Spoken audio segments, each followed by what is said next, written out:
बहुत समय पहले की बात है। जितेंद्र नाम का एक बहादुर और बुद्धिमान युवक एक छोटे से गांव में रहता था। उसके पिता एक साधारण सैनिक थे, लेकिन जितेंद्र के मन में बचपन से ही वीर बनने का सपना था। उसी समय पूरे राज्य पर अत्याचारी राजा ड्रोग राजा का शासन था। वो प्रजा पर भारी कर लगाता और विरोध करने वालों को कठोर दंड देता था। लोग डर के साए में जी रहे थे। जितेंद्र ने निश्चय किया कि वो इस अन्याय को समाप्त करेगा। उसने जंगलों में जाकर युद्ध कला सीखी, तलवार चलाना सीखा और धीरे धीरे कई बहादुर युवाओं को अपने साथ मिला लिया। कुछ ही वर्षों में उसकी छोटी सेना तैयार हो गई। एक रात उसने अपने साथियों के साथ ड्रोग राजा के विशाल किले पर हमला कर दिया। युद्ध कई दिनों तक चला। आसमान में तलवारों की चमक और रणभेरी की आवाज गूंजती रही। अंत में जितेंद्र ने ड्रोग राजा को युद्ध में हरा दिया। अत्याचारी राजा की हार के बाद प्रजा खुशी से झूम उठी। लोगों ने जितेंद्र को अपना नया राजा बना लिया। राज संभालने के बाद जितेंद्र ने न्याय और दया से राज्य चलाना शुरू किया। उसने गरीबों का कर माफ किया, किसानों के लिए तालाब बनवाई और सैनिकों को प्रजा की रक्षा का आदेश दिया। धीरे धीरे राज्य खुशहाल हो गया। इसी दौरान उसकी मुलाकात सुंदर और साहसी युवती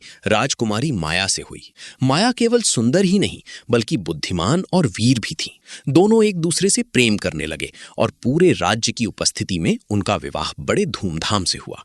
कुछ वर्षों बाद जितेंद्र ने सोचा कि राज्य की सीमाओं को और सुरक्षित बनाया जाए। वो अपनी रानी माया के साथ विशाल जंगलों और ऊंचे पहाड़ों की ओर गया। वहां उसने बादलों को छूती पहाड़ियों के बीच एक अद्भुत किले का निर्माण करवाया। वो किला पत्थरों से बना था और उसके चारों ओर घना जंगल था। लोग उसे अजेय दुर्ग कहने लगे। उस किले में रहकर जितेंद्र और माया ने वर्षों तक न्यायपूर्वक राज्य किया। कहते हैं कि आज भी उस पहाड़ी जंगल में रात के समय उस प्राचीन किले की झलक दिखाई देती है और लोग वीर राजा जितेंद्र की बहादुरी की कहानियां सुनाते हैं।